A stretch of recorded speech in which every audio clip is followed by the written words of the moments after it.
Quero começar reiterando o que o Sr. Stanton disse. Este júri, eu penso em cada um de vocês, disse algo no sentido de que realmente não queria estar aqui, mas se fosse seu dever cívico, você faria.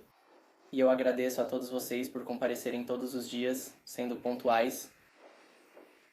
Foi difícil acompanhar tudo, né? Apresentamos bastante conteúdo. E sinceramente, nem todo júri faz isso. E todos vocês foram realmente impressionantes, e eu agradeço por isso. Agora, vocês já fizeram a primeira parte, declarando o culpado de homicídio capital conforme sua confissão. Isso significa que ele vai passar o resto da vida na prisão. Nós sabemos disso. O promotor apresentou a lista das acusações. Se isso leva ou não à pena de morte, não depende de comparar homicídios capitais diferentes. Não se trata de comparar o que aconteceu com a TEM a um assassinato em massa, ou ao assassinato de um policial, de um juiz ou algo assim, e decidir qual é pior. Já afirmamos que a lei do Texas prevê prisão perpétua sem liberdade condicional para homicídio capital. Este caso, qualquer caso, o pior caso que você possa imaginar.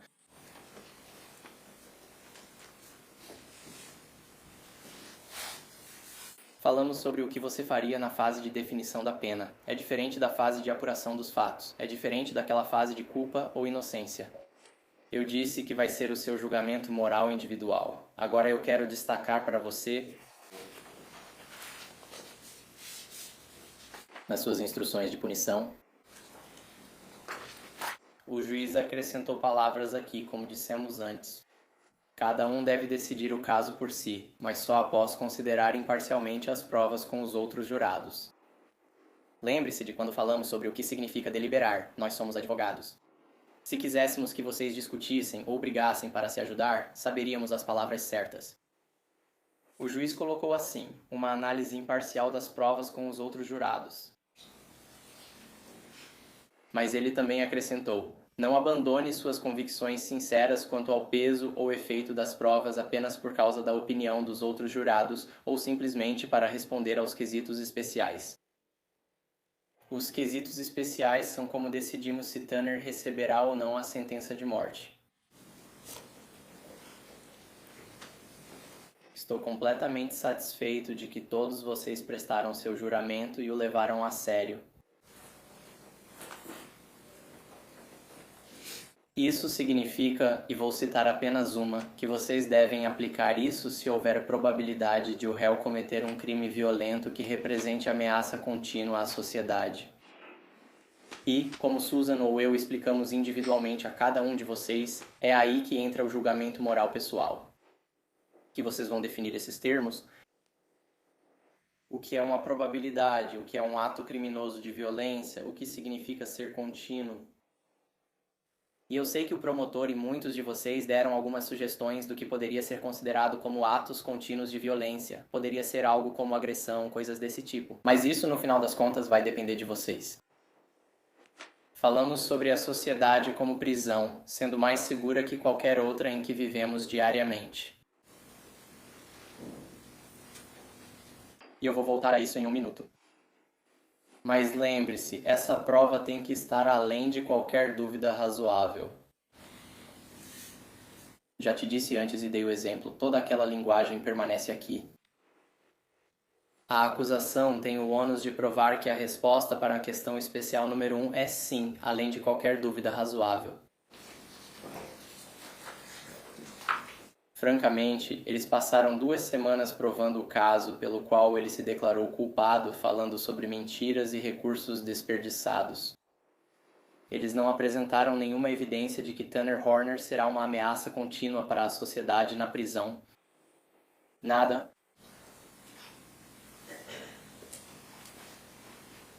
As instruções são que vocês não podem responder à questão especial número 1 com sim, a menos que concordem unanimemente. Vocês não podem responder não, a menos que 10 ou mais jurados concordem. Já falamos sobre isso. 10, 11 ou 12 para responder não. Acabei de dizer, não abram mão do julgamento moral individual. É isso que precisam levar ao tribunal. Se não chegarem a 10 ou 12 tudo bem, o juiz sabe o que fazer. Já pedimos que deixem em branco e peçam ao presidente do júri para assinar, o juiz resolverá. O julgamento não será anulado. Não existe júri sem consenso. Isso é pena de morte e é diferente.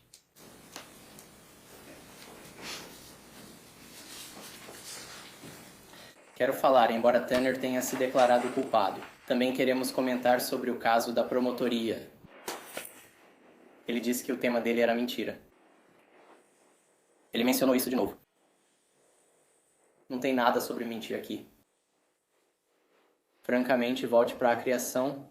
Mentir foi a reação inicial dos humanos ao serem flagrados fazendo algo errado.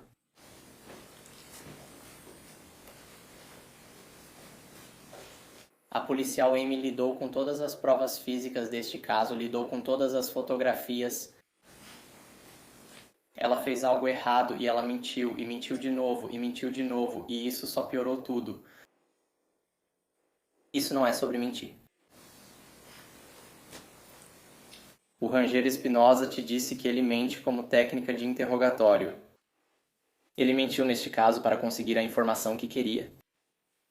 Este caso não se trata de mentir. Ninguém recebe pena de morte por isso.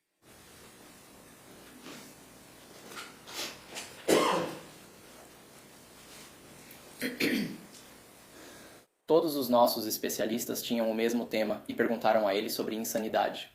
Tanner se declarou culpado. Nós não levantamos a defesa de inimputabilidade por insanidade mental. Isso foi uma perda de tempo. Eles disseram que Tanner desperdiçou recursos. Mas te mostraram um vídeo de 7 de dezembro. Se eu fosse o advogado dele naquela data, teria querido estar lá.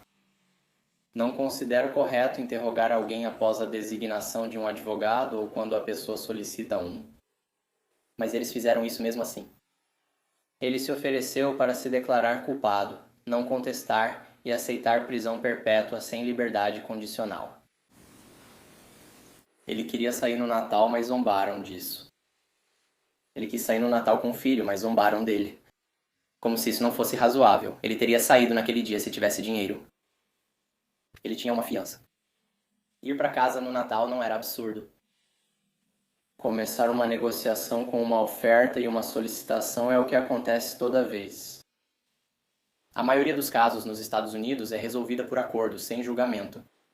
Agora, a resposta pode ser não. Queremos que admita a culpa. Não, nós não vamos concordar com uma fiança menor.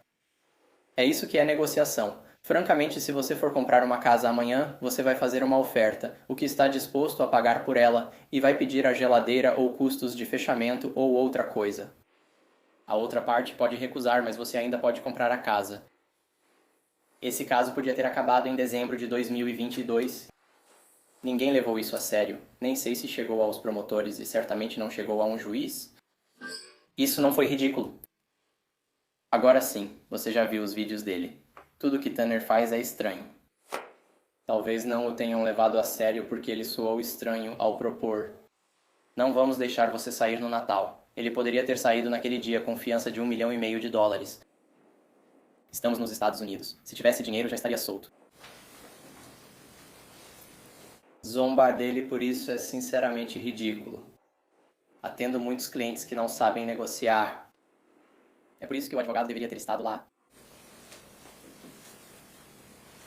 Outra coisa que meio que me frustrou nesse caso é, e eu odeio insistir nisso, mas é meio que a deturpação de algumas das provas.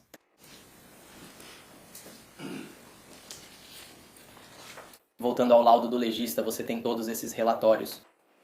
Então, se você tiver interesse em algum deles, quiser dar uma olhada, pode. A médica legista testemunhou e colocou em seu relatório que a genitália externa, o ânus e o períneo estão sem alterações. Não há sinais de trauma na vagina, nos lábios vaginais ou dentro do canal vaginal. O ímen vaginal está presente, intacto e sem alterações. Não há sinais de trauma dentro do ânus ou do... Não há sinais de trauma dentro do ânus ou da perineal. Promotores e profissionais de saúde afirmam que evidências de agressão sexual no laudo da médica legista são prova, mas a ausência delas não comprova que não houve agressão. Isso é ilógico, mas é assim que funciona. Não houve fratura palpável nos ossos faciais. Nenhuma fratura em qualquer parte do corpo dela. Outra coisa que não está no relatório dela, mas sobre a qual ela depôs, é que o técnico de autópsia dela foi quem fez a coleta no swab para DNA. Ela testemunhou aqui que o técnico dela fez o swab por dentro e por fora. Não há swabs do interior da cavidade, não houve swabs separados. Por que isso importa? Quando você realmente lê os laudos de DNA, e eu só vou citar 3 deles porque são os únicos que realmente importam. Há muitos laudos que tinham DNA nos próprios shorts dele. Tanto faz. Começou com esse laudo de 19 de abril de 2023. Quasada testemunhou sobre isso. Ela teve que fazer isso em até 90 dias para ver se era um caso de agressão sexual ou não.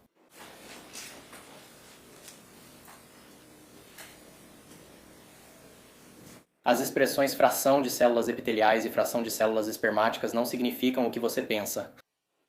Está escrito bem aqui neste relatório. Casada testemunhou sobre isso. Contém sêmen. A fração espermática pode conter células da pele. As anotações de fração de células epiteliais e fração de células espermáticas são apenas para rastreamento da amostra, sem indicar a origem do DNA.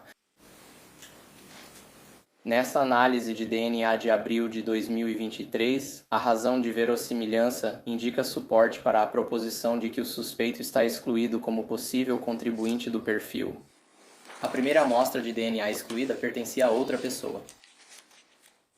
Também mencionaram aqui, lembre-se que Casada testemunhou sobre isso, acho que Ferreira 2. A única maneira de descobrir se uma amostra contém sêmen é procurar espermatozoides no microscópio. Eles não fizeram isso. O relatório de abril de 2023 informa: observem que não foi feito teste para confirmar sêmen nos swabs vaginais. Se for necessário realizar testes para confirmar a presença de sêmen, por favor, entre em contato com este laboratório para obter instruções. É assim que você teria descoberto. Ninguém fez isso. Eles retornam com um relatório suplementar. A atualização não ocorreu por erro nos testes anteriores. Repetição do relatório de abril de 2023, 2 anos e meio depois. Então, 2 anos e meio depois, e eles te dizem: o que é justo, eu acho que isso é apenas um jogo de palavras.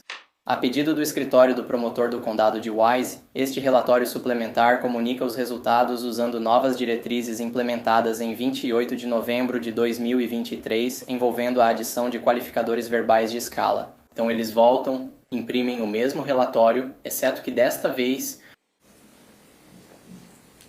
eles mudam para: a razão de verossimilhança indica suporte limitado à exclusão do suspeito. E eles não incluem a explicação sobre como verificar, como descobrir se isso é esperma ou não. Provavelmente porque eles já fizeram o mesmo relatório no E-STAR. Este é o DNA E-STAR de 15 de setembro de 2025, 2 anos e meio depois do primeiro.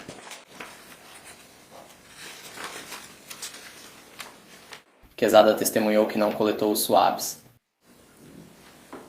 Ela não afirma que seja pele epitelial, células da pele ou de sêmen. Os swabs foram coletados externamente. Infelizmente sabemos que Tanner despiu Athena. Tanner cobriu a boca de Athena. Este relatório não nos diz nada além disso.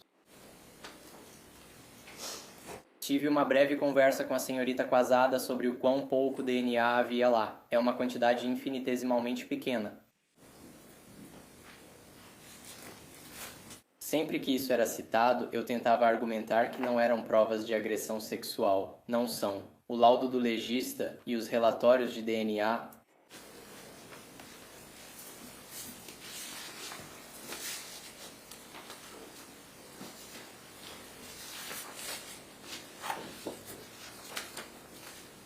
A verdadeira questão é se ele vai continuar sendo uma ameaça para a sociedade ou não.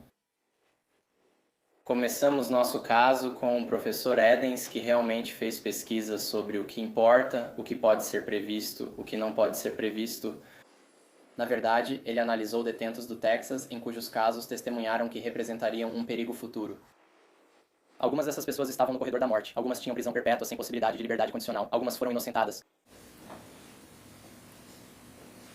Foi provado que não eram culpadas e elas voltaram para casa. Todas tinham pessoas dizendo que seriam um perigo futuro, sem pesquisa comprovando.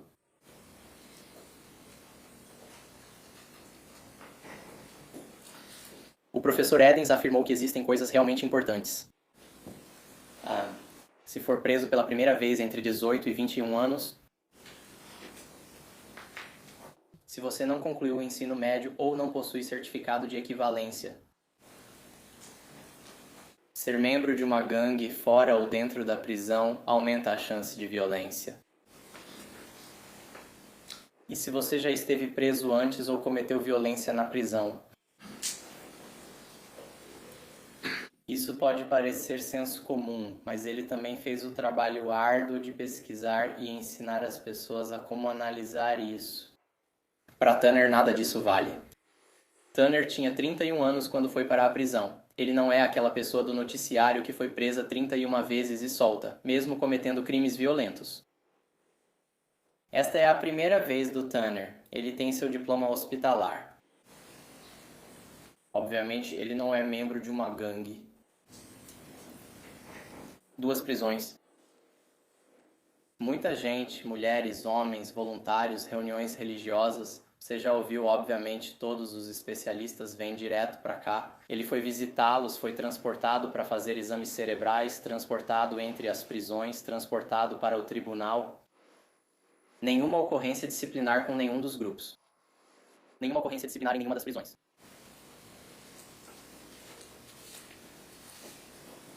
Então, ontem tivemos a oportunidade de ouvir alguém que realmente está colocando esse tipo de ideia em prática. O diretor Fitzpatrick é responsável pela classificação. Ele disse que sua principal prioridade é a segurança pública. Segurança dos funcionários, segurança dos visitantes, segurança dos detentos. Mais de 142 mil detentos atualmente no TDCJ. 30 mil funcionários, 29 mil visitantes autorizados. Se todos eles fossem sujeitos à violência, isso não seria verdade. Teríamos 29 mil voluntários. O diretor Fitzpatrick afirmou que utiliza práticas baseadas em evidências para classificar e alojar pessoas conforme suas necessidades, priorizando a segurança. Adota uma abordagem holística, analisando o aspecto médico, saúde mental, histórico e criminologia. Tentando tratar problemas relacionados às drogas, oferecer treinamento profissional e educação. Tudo isso pode te atrasar e até te levar de volta à prisão. Coloca 50 mil para fora, 56 mil para dentro, ele está pensando nisso o tempo todo. Planos de tratamento individual para reabilitação. Avaliações médicas e de saúde mental completas antes de fazerem as classificações, para saber do que precisam e onde vão precisar ser alojados.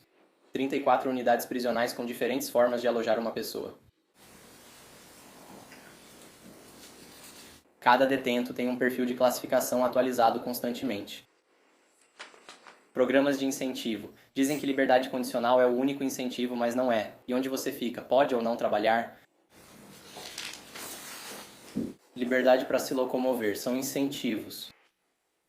Lembra que eu falei? É uma sociedade, mas não a nossa. Aqui é segurança 24 horas todos os dias. Ela possui funcionários treinados.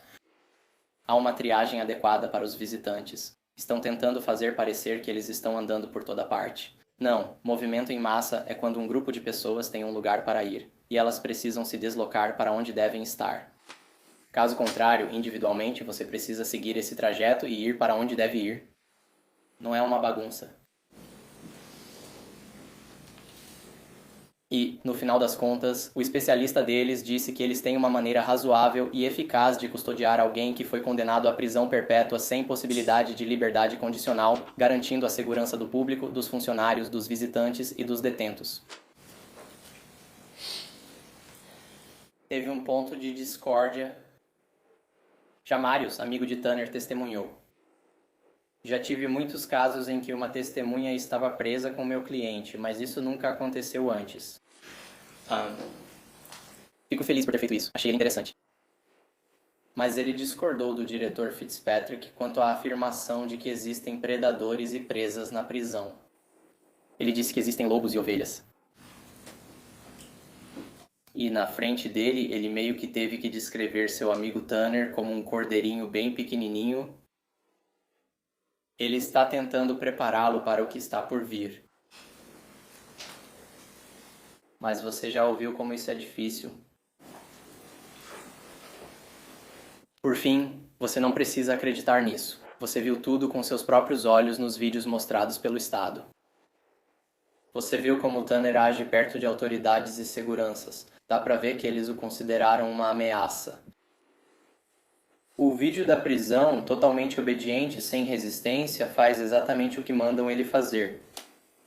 Ele pediu para ajustarem as algemas, pois estavam desconfortáveis, e então as retiraram. Não se preocupe com ele. Ali, em pé, desenhando no quadro, eles ficaram bem ao lado dele. Eu nem sempre faço isso com todos os meus clientes, porque nunca se sabe. Eu tenho alguns que são perigosos. Tanner não é. Eles ficaram ao lado dele. Ninguém se preocupou. Levaram-no de carro à procura de Athena, sem incidentes, no banco da frente.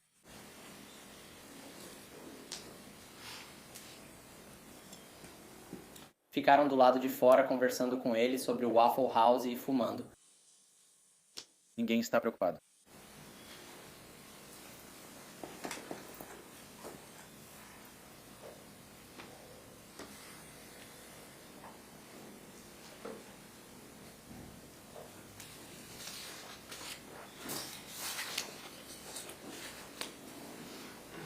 E enquanto eu tentei te dar provas, o Estado exibiu esses vídeos pra você. No final das contas, a responsabilidade é deles. Eles têm que provar, além de qualquer dúvida razoável, que Tanner Horner vai continuar sendo uma ameaça para a sociedade mesmo no ambiente prisional, com a sua classificação G3. Com as constantes avaliações deles, com as várias opções de alojamento disponíveis, ele não continuará sendo uma ameaça para a sociedade. Nesse momento, vocês lembram do juramento de seguir a lei. E essa é a lei da lei, não é que você recebe a sentença de morte porque esse homicídio capital foi pior do que outros homicídios capitais. Todos são terríveis. Este aqui é terrível. Mas ele ficará preso para sempre por isso.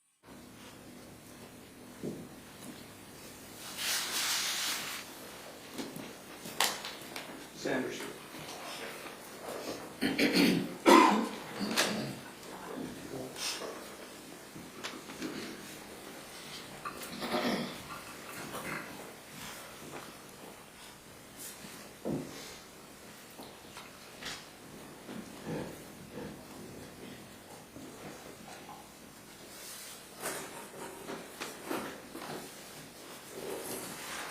Bom dia.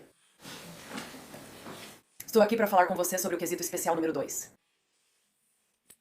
Prometo que não vou repetir o que os especialistas disseram. Vocês já têm os relatórios, as anotações e ouviram seus depoimentos. Também não vou ficar aqui repetindo todas as provas. Vocês ouviram as provas. E se vocês tiverem dúvidas sobre o que as provas mostraram, vocês têm todo o direito de bater naquela porta e perguntar ao juiz: "Ei, temos uma dúvida sobre essa prova." Mas quando se trata da questão especial número 2, estamos falando do aspecto de mitigação disso. E só chegamos à questão especial número 2 se cada um de vocês decidir que o Estado provou, além de qualquer dúvida razoável, que Tanner Horner é uma ameaça contínua para a sociedade. Só se todos os 12 concordarem é que chegaremos a essa parte. Mas para entender isso, para entender a importância da mitigação, especialmente neste caso, você precisa entender o desenvolvimento infantil. Porque entender como uma criança se desenvolve é fundamental para entender o homem que Tanner é hoje, mas também a pessoa que estava naquela van em 30 de novembro de 2022. Os problemas de Tanner começaram antes mesmo de ele nascer. E nós sabemos que o desenvolvimento infantil começa no útero. Então, a mãe de Tanner bebeu muito álcool durante as primeiras 8 semanas de gravidez. Também sabemos que ela fumava cigarros. Também sabemos que ela fumava maconha. E o resultado nesse caso foi um diagnóstico de transtorno do espectro alcoólico fetal. Agora, o TIAF é um transtorno do neurodesenvolvimento caracterizado por desregulação emocional, déficits cognitivos, dificuldades de resolução de problemas e outros problemas. Agora, como sabemos que o TIAF é um diagnóstico válido? Isso foi comprovado pelos testes. Exames de imagem comprovaram isso. Você tem os relatórios, pode lê-los. O fato de que ele foi diagnosticado com transtorno do espectro alcoólico fetal é incontestável.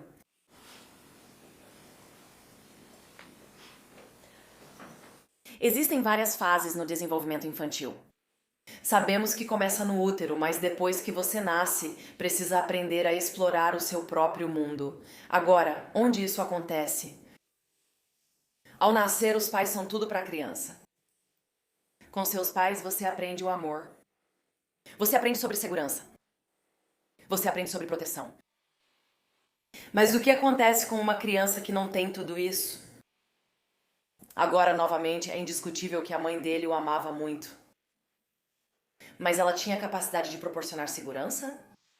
Ela tinha a capacidade de proporcionar proteção? Ela não tinha. Durante essa parte crucial do desenvolvimento dele, ao invés de proporcionar segurança e proteção, o que a mãe dele fez? Deixou um bebê de 10 meses com uma prima de 10 anos para cuidar dele. Não foi só por algumas horas, nem só até tarde da noite, mas durante a noite toda e por vários dias seguidos. Agora a babá, mesmo tão jovem, percebeu que havia algo estranho com Tanner. Ele não era como as outras crianças. Em um momento, ele estava correndo por aí como o diabo da Tasmânia, e em outros momentos ele mesmo se colocava de castigo, virava para o canto e ficava quieto. Mas outra coisa que ela percebeu é que ele gostava de comer moedas.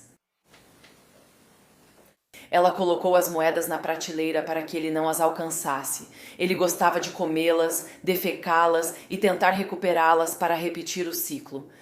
Ela teve que esconder as moedas porque ele era o seu próprio caixa eletrônico. E isso é importante porque, segundo os especialistas, isso também era um indicativo de TDAH. Além disso, durante esse período crítico de desenvolvimento, a mãe dele estava entrando e saindo de cena o tempo todo. Sabemos que ela tinha seus próprios problemas. Sabemos que ela ia e voltava da cadeia. Sabemos que ela entrava e saía de clínicas de reabilitação para dependentes químicos. Mas isso prejudicou a capacidade do Tanner de criar vínculos. E a doutora Brahms falou com você sobre a importância de ter um dos pais para criar vínculos. Ela disse que é importante ter um dos pais para aprender habilidades de enfrentamento. Ela falou sobre a importância de ter um dos pais que pudesse ajudar a criar vínculos e moldar seus comportamentos. Nós não tivemos isso com a mãe do Tanner.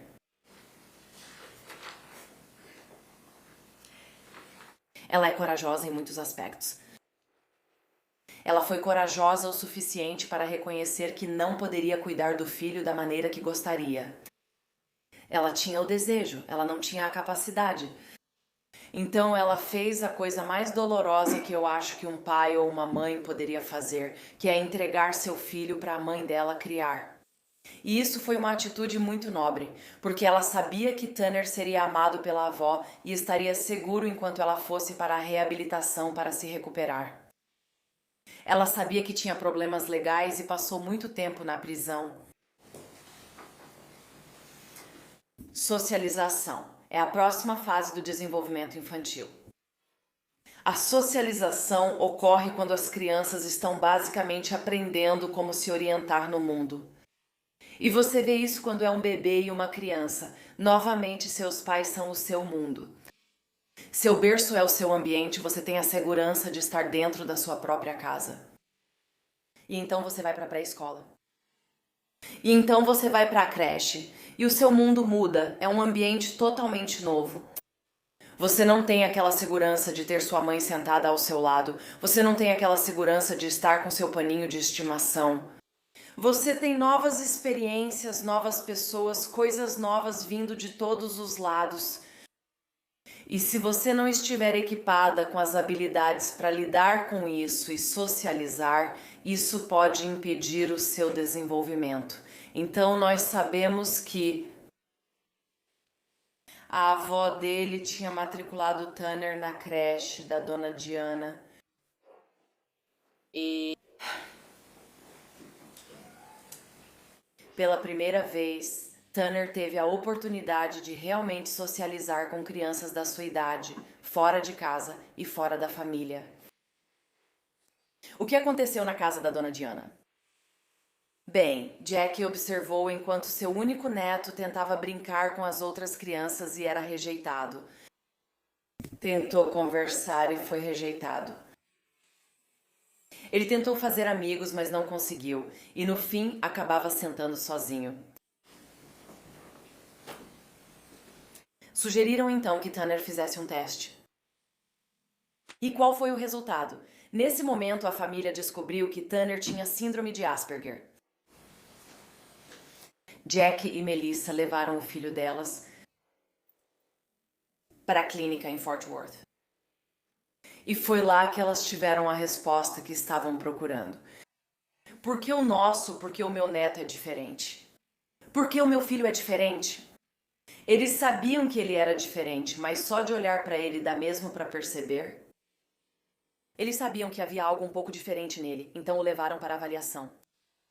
Agora, a síndrome de Asperger é outro transtorno do neurodesenvolvimento que se caracteriza por problemas de comunicação e dificuldades de interação social. Agora, tudo isso você podia ver na Miss Dianas quando ele tentava brincar com as crianças. A síndrome de Asperger não tem cura. Uma vez que você tem a síndrome de Asperger, você sempre terá a síndrome de Asperger. Você pode aprender algumas habilidades de enfrentamento e algumas técnicas para controlar os sintomas. Você pode aprender a ter um bom contato visual. Você pode aprender a interagir. Você pode aprender a fazer outras coisas para ajudar a mascarar seus sintomas. No fim, você ainda tem síndrome de Asperger. Atualmente, a síndrome de Asperger integra o transtorno do espectro autista. Então, com base nesse diagnóstico de síndrome de Asperger ou TA, Tanner recebe serviços especiais na escola. E você conheceu a psicóloga da escola, que confirmou o diagnóstico. Você conheceu a professora do 5º ano, que falou sobre as dificuldades que Tanner estava tendo na escola. E você também conheceu a fonoaudióloga que o ajudou.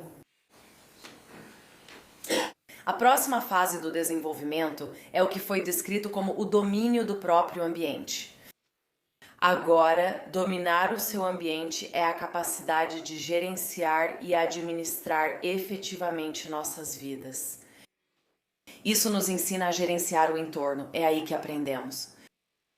Mas é difícil gerir sua vida e entorno sem estabilidade em casa. Isso volta ao fato de que Melissa entrava e saía de casa.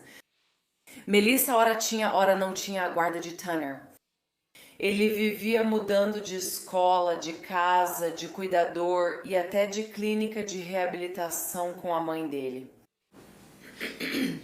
Isso não é estabilidade.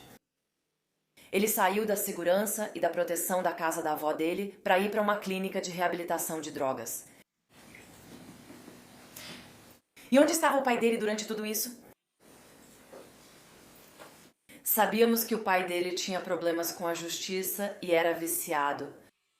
Sabíamos que o pai dele entrava e saía da vida dele tanto quanto a mãe, se não mais.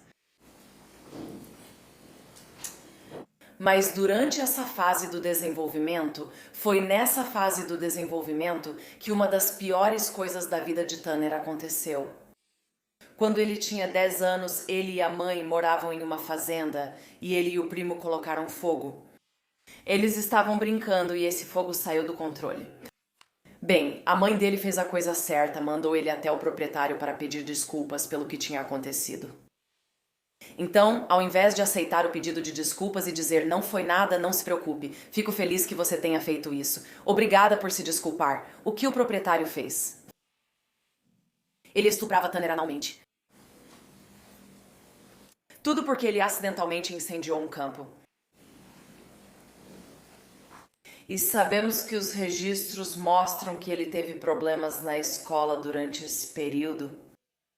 Os registros médicos mostram que ele teve problemas com hemorroidas e constipação. Tudo isso é indicativo desse tipo de trauma. Também sabemos que ele teve dificuldade em admitir isso e em conversar sobre o assunto com os especialistas envolvidos neste caso. E isso também não é incomum. Então, depois de ter passado por esse trauma, Tanner fez a transição para o ensino fundamental SDUO, onde ele ainda recebia acompanhamento. Mais uma vez, você se encontrou com a facilitadora domiciliar ou ouviu dela que tentou ensinar habilidades sociais para ele. E ele estava respondendo bem, fez um ótimo trabalho. Ela adorava passar tempo com ele, adorava levá-lo para atividades na comunidade, adorava ver o desenvolvimento dele. Ela também comentou com você sobre as dificuldades em casa, pois apesar de Jacqueline amá-lo, não compreendia a situação. Bill, o avô dele, por mais que o amasse, simplesmente não entendia. Por mais que a mãe dele o amasse, ela ainda não estava entendendo.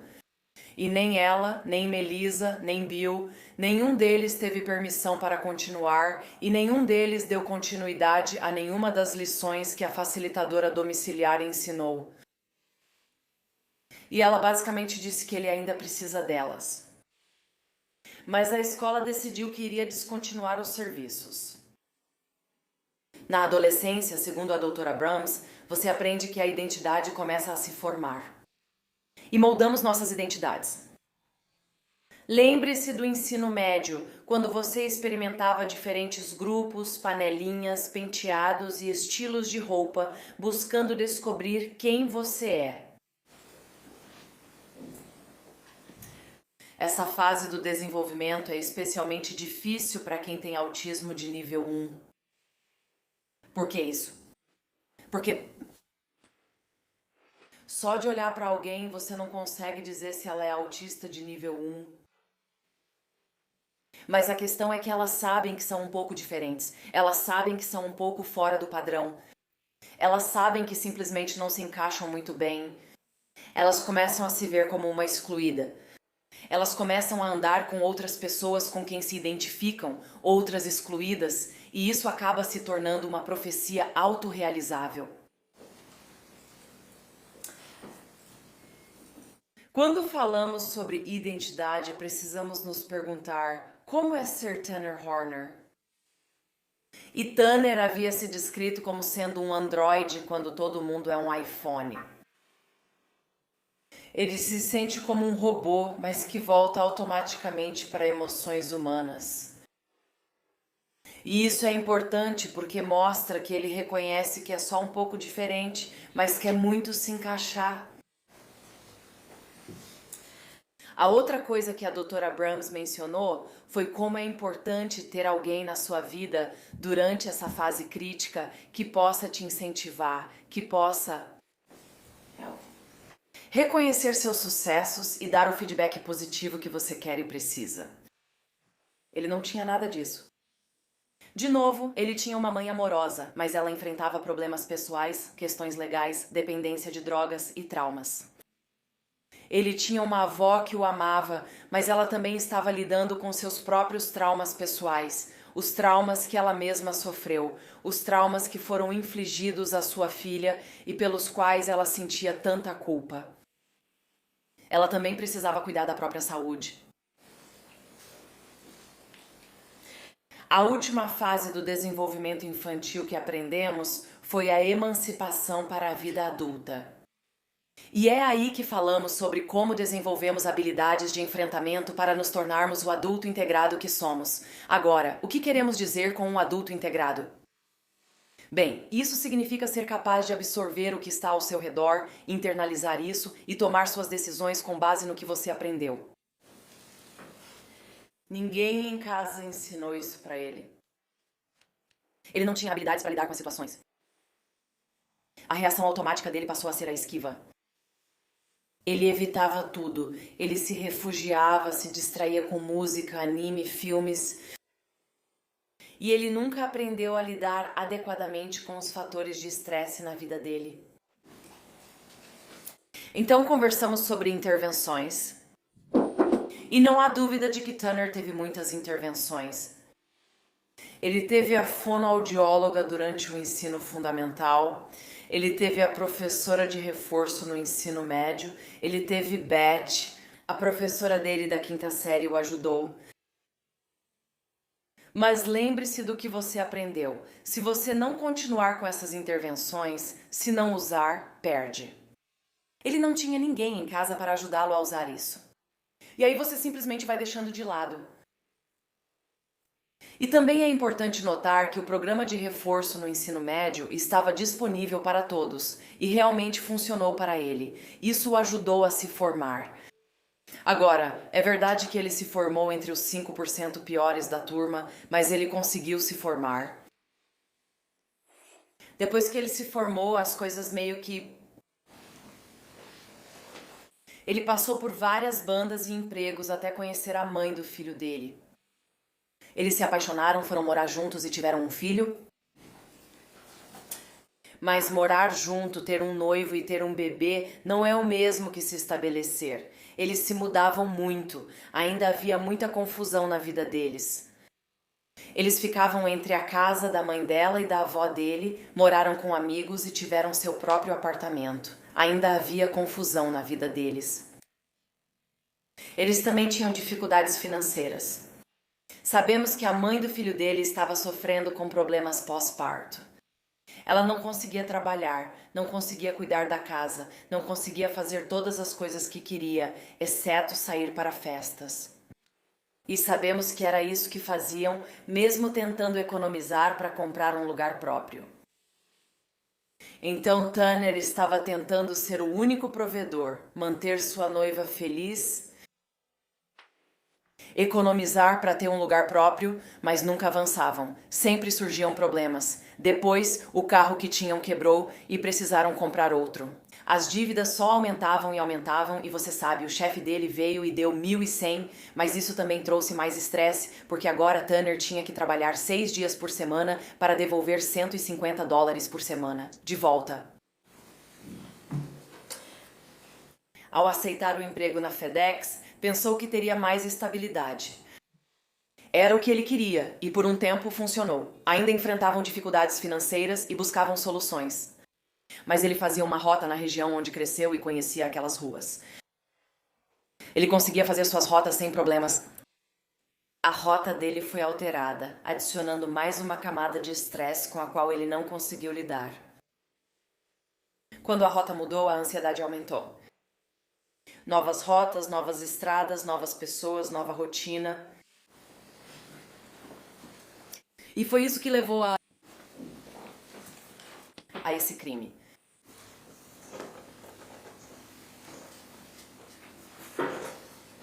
Nós não esquecemos Athena. Nós não esquecemos. Porque no dia 30 de novembro de 2022, Tanner fez algo que mudou a vida de todos nós. Cada pessoa nesta sala foi afetada pelas ações de Tanner.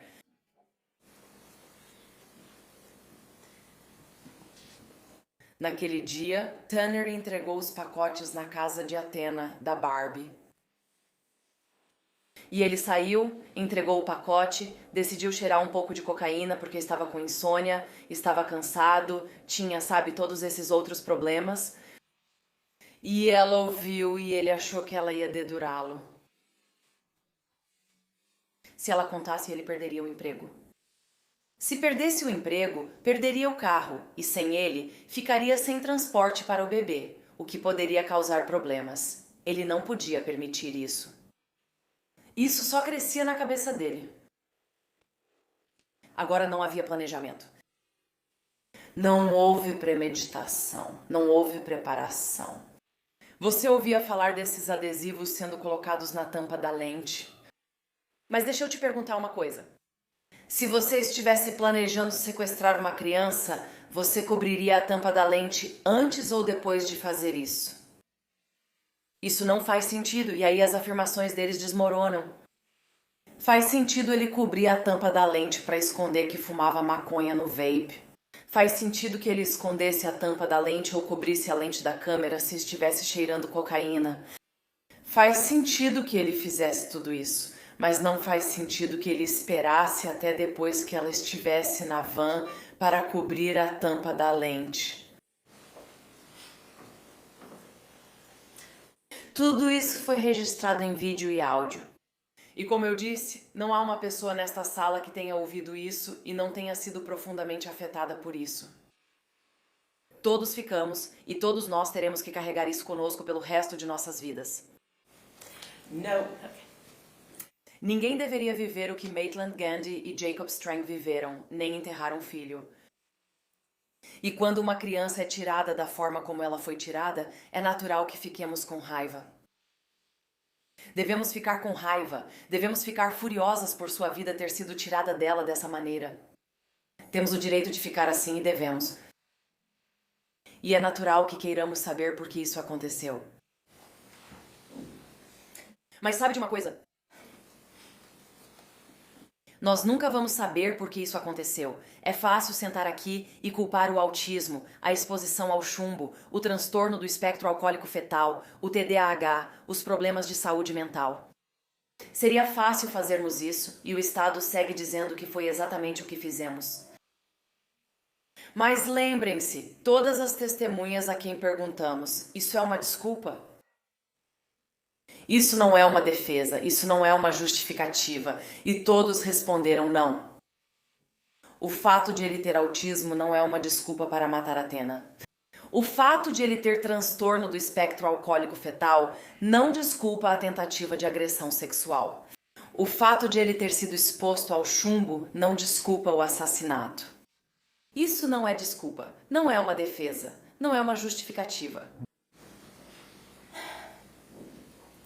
Mas o que todos esses diagnósticos fazem é ajudar a explicar como chegamos a esse ponto, como chegamos até aqui.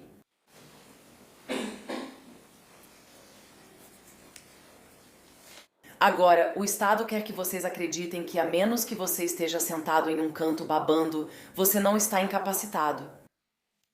Mas todos os especialistas da área disseram que o nível 1 de incapacidade ainda é incapacidade.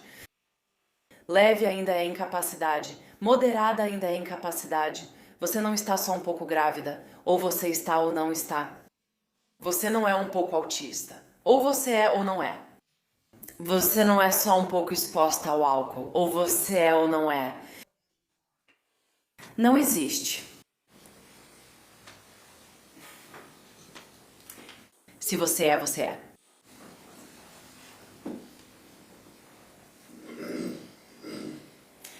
Então, o importante a lembrar sobre esses diagnósticos é que eles não são o que chamamos de aditivos.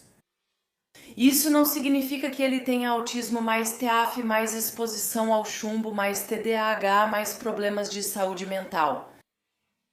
Não é assim que funciona. Todos os especialistas testemunharam que isso é um quadro que se potencializa. Então seria autismo vezes TEAF, vezes TDAH, vezes exposição ao chumbo, vezes todas as outras questões de saúde mental. E então não se resume a, bem, você teve uma criação ruim, você não matou ninguém. Bem, essa pessoa também tinha autismo, ela também tinha TEAF, ela também tinha TDAH. Essa pessoa foi exposta ao chumbo? Ao longo de todos os questionamentos da acusação, vemos esses falsos equivalentes. Não é um falso equivalente, é uma questão que se potencializa. Então, novamente, o que tudo isso significa? Sabemos que Tanner tinha um histórico de catastrofização. Nós sabemos disso, e em termos mais simples é fazer uma tempestade em copo d'água. E quando ele achou que Athena o viu usando cocaína, nunca passou pela cabeça dele que ela não saberia o que aquilo significava. Ele nunca pensou que ela talvez não percebesse que o que ele fazia era errado. Na cabeça dele, ele pulou do ponto A para o ponto Z da maneira mais irracional possível. Então, de alguma forma, uma criança vendo ele fazer algo que ela pode ou não entender, acabou levando à perda do filho, do carro e da casa. Então é assim que a cabeça dele funcionava. E uma vez que ele tomou a decisão muito ruim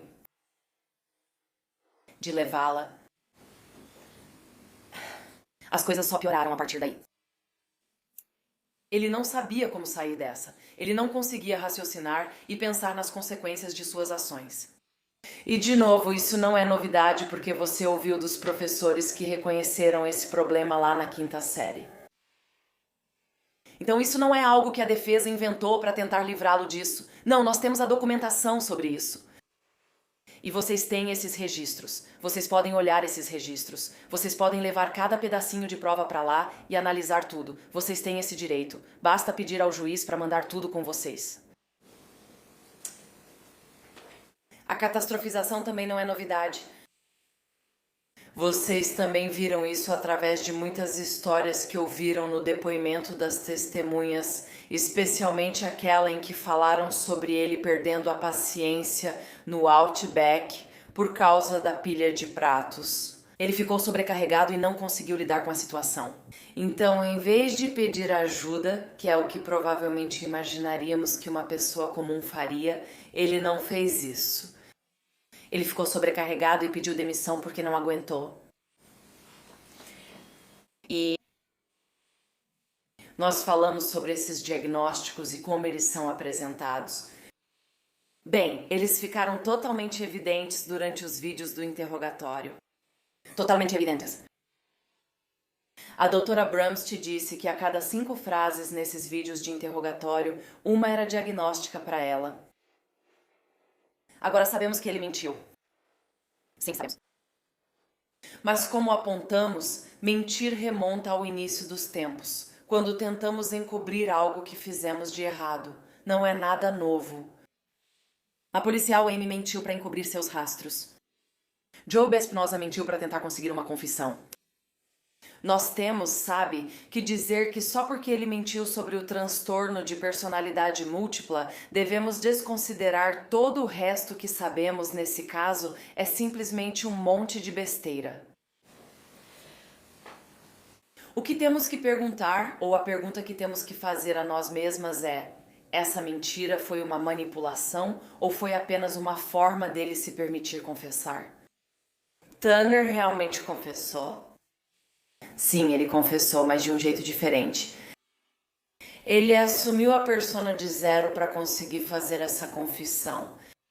E sabemos que não é incomum que pessoas com autismo falem sobre si mesmas, falem sobre seus cérebros na terceira pessoa, porque isso torna mais fácil para elas falarem sobre seus problemas. Isso facilita para elas admitirem coisas que lhes causam constrangimento, vergonha ou medo. Mas no final das contas houve uma confissão. E eu preciso te perguntar isso, e nós perguntamos para uma das testemunhas, não lembro qual, mas perguntamos: Tanner realmente achava que estava enganando alguém ao adotar aquela persona? Quer dizer, Marinda Espinosa não caiu nessa. Acho que nenhum de nós caiu nessa. Mas sabe, devido à falta de teoria da mente do Tanner, ele não conseguia perceber que as outras pessoas não estavam acreditando no que ele tentava passar. E novamente, no fim das contas, ele confessou o crime e acabou levando os policiais até o corpo da Athena.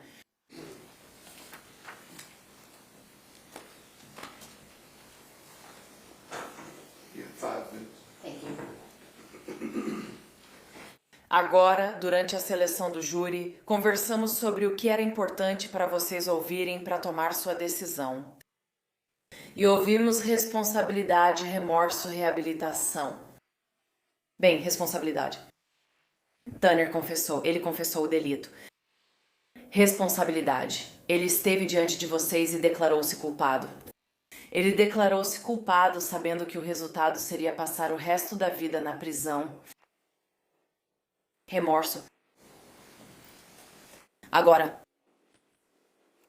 eu me lembro de quando minha mãe faleceu, eu fiquei com raiva de tudo. Eu estava com raiva do mundo, com raiva de Deus, com raiva da minha família, porque eu achava que eles não estavam sofrendo do jeito que eu achava que eles deveriam sofrer. Fui à igreja, conversei com meu padre e recebi aconselhamento. Ele me explicou que cada um lida com o luto de forma diferente. E isso está certo. Se você lida com o luto do seu jeito, está certo. É a mesma coisa com o remorso. Todos nós demonstramos remorso de forma diferente. Demonstramos. E só porque não é demonstrado da maneira que você gostaria, não significa que não exista. E deixe-me fazer essa pergunta. Como uma pessoa com autismo, cuja uma das características é não conseguir expressar suas emoções, pode comunicar de forma eficaz quais são essas emoções?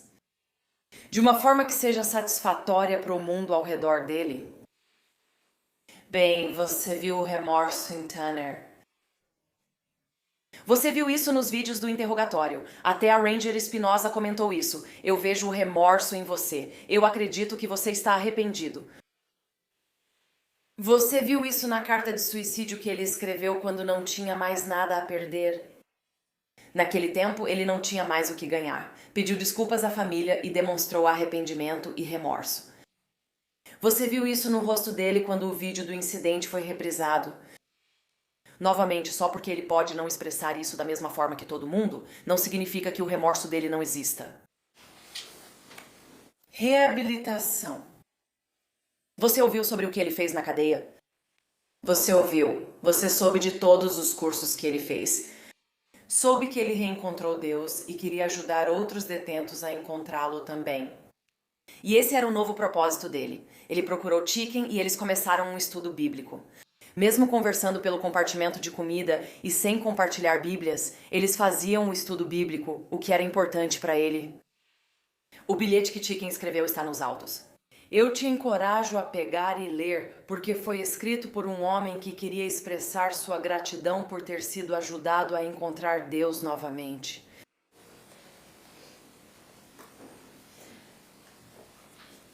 As coisas que na vida criaram déficits para Tanner no mundo real são as coisas que vão ajudá-lo mais na prisão. Estrutura, regras claramente estabelecidas. Sabemos que a estrutura funcionou para ele porque deu certo na escola, segundo os professores. Funcionou para ele quando trabalhou para Jason, que confirmou isso. Funcionou para ele em Wise County, onde não sofreu nenhuma sanção disciplinar. Funcionou para ele em Tarrant County, sem qualquer ação disciplinar. A única vez que ele não teve estrutura na vida, se perdeu e fracassou, por isso está sentado na banco da defesa agora. Sabe, a decisão de tirar a vida de outro ser humano é algo profundamente pessoal. E cada um de vocês foi escolhido para fazer parte deste júri porque, sabem, vocês nos prometeram que seguiriam a lei. Vocês nos prometeram ao juiz, prometeram ao Estado, prometeram que seguiriam a lei. Onde quer que as provas os levassem, ignorando sentimentos pessoais. Vocês prometeram ouvir todas as provas e cobrar do Estado o ônus da prova. Mas agora é a hora de vocês cumprirem o juramento que fizeram.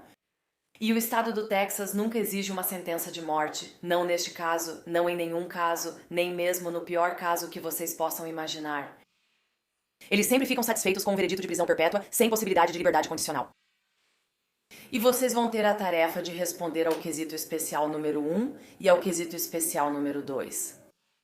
O Estado provou, além de qualquer dúvida razoável, que Tanner Horner é uma ameaça contínua para a sociedade? Não, eles não provaram. Na verdade, as evidências em contrário são incontestáveis. Ele se adaptou bem à vida na prisão. É incontestável que ele não tem nenhuma sanção disciplinar. É incontestável que ele teve acesso a todas essas pessoas na prisão sem nenhum incidente. Mas se você responder sim, isso só o torna elegível para a pena de morte. Não significa que seja automático. Agora chegamos à segunda questão especial. A atenuação é qualquer razão para que qualquer um de vocês escolha a prisão perpétua. Isso pode variar para cada um. Por isso falamos do julgamento moral individual na seleção do júri. Vocês têm o direito absoluto de escolher o que é ou não é atenuante para vocês.